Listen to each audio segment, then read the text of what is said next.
الحمد للہ وکفا والصلاة والسلام علی من لا نبی بعد اما بعد بسم اللہ الرحمن الرحیم عن انس رضی اللہ عنہ قال اللہ تعالی یقول اللہ یوم القیامت ادنو منی احبائی فتقول الملائکۃ من احباؤک فیقول فقراء المسلمین فیدنون منہ فیقول اما انی لم ازو الدنیا عنکم لہوان کان بکم علی ولکن اردت بذلک ان اضعف لکم کرامتی اليوم فتمنوا علی ما شئتم اليوم فیؤمر بهم الى الجنہ قبل الاغنیاء ب40 خریفا۔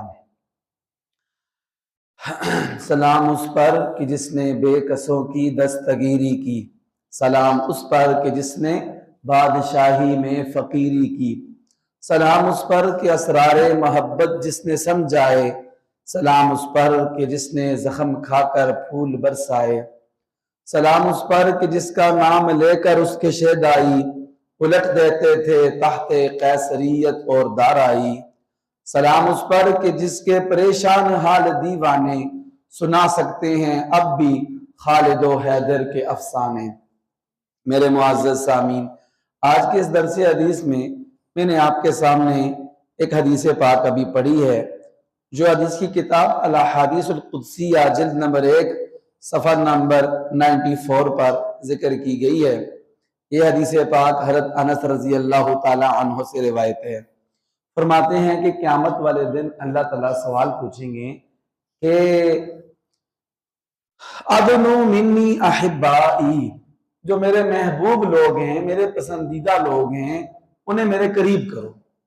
اللہ تعالیٰ کے نورانی فرشتے پوچھیں گے اللہ تعالیٰ سے کہ اللہ تعالیٰ آپ کے محبوب لوگ، آپ کے پسندیدہ لوگ کون ہیں؟ اللہ تعالیٰ فرمائیں گے فقراء المسلمین، وہ مسلمان جو دنیا میں فقیر تھے، جن کے پاس دنیا کا زیادہ مال و دولت نہیں تھا، ان کو میرے قریب کرو، وہ میرے محبوب ہیں۔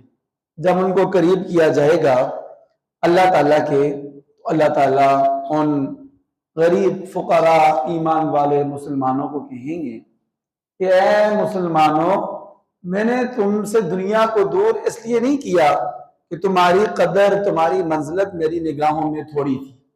دنیا کے اندر میں نے تمہیں بہت مال نہیں دیا، بہت زیادہ کار، کوٹھیاں، بنگلے، بینک بیلنس تمہارے پاس زیادہ نہیں تھا۔ میں نے اس لیے تمہیں تھوڑا نہیں دیا دنیا کا مال کہ تم میری نظروں میں حقیر تھے یا تم میری نظروں میں تمہاری قدر تھوڑی تھی۔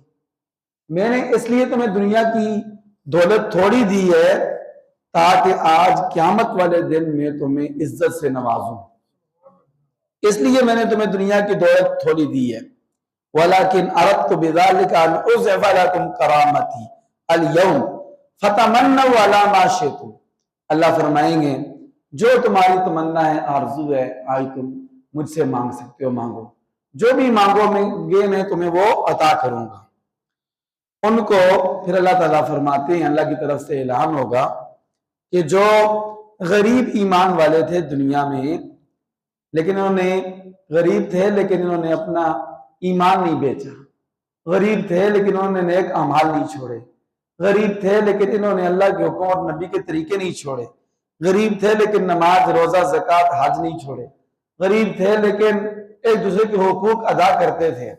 اللہ فرمائیں گے انہیں جاؤ تم جنت میں، فَيُؤْمَرُ بِهِمْ إِلَى الْجَنَّةِ قَبْلَ الْأَغْنِيَاءِ ب40 خریفا، 40 سال امیر لوگوں سے پہلے تم جنت میں چلے جاؤ۔ کتنے سال؟ 40 سال امیر لوگوں سے پہلے تم کیا کرو؟ جنت میں چلے جاؤ۔ اس لیے کہ امیروں نے تو حساب کتاب سارا دینا، جتنا مال کمایا تھا، کہاں کہاں خرچ کیا تھا، زکوٰۃ اس کی نکالی تھی یا نہیں نکالی تھی، وہ سارا حساب کتاب کلیئر ہوگا تو تب وہ جنت میں داخلہ ملے گا۔ اور جو فقیر غریب ایمان والا ہوگا اس پر تو اتنے کھاتے جاتے نہیں ہوں گے، اس لیے وہ امیروں سے 40 سال پہلے اللہ تعالیٰ اس کو کیا کریں گے؟ جنت میں جگہ عطا فرما دیں گے۔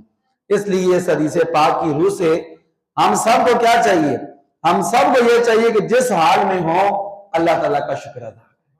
جو ہم سے آگے ہیں، جو ہم سے زیادہ امیر ہیں، ان کی دولت کو دیکھ کر، ان کی گاڑیوں کو دیکھ کر، ان کی کوٹھیوں کو دیکھ کر ہمارے منہ سے جو پانی نہ آئے، ہمارے منہ میں ہماری رالیں نہ ٹپکیں۔ کیوں؟ اس لیے کہ اس حدیث پاک میں یہ آیا ہے کہ جو جتنا کم حساب کتاب اس کا ہوگا اتنا وہ اس سے زیادہ امیر سے جنت میں پہلے جائے گا۔ اللہ تعالیٰ ہمیں اس پر عمل کی توفیق عطا فرمائے۔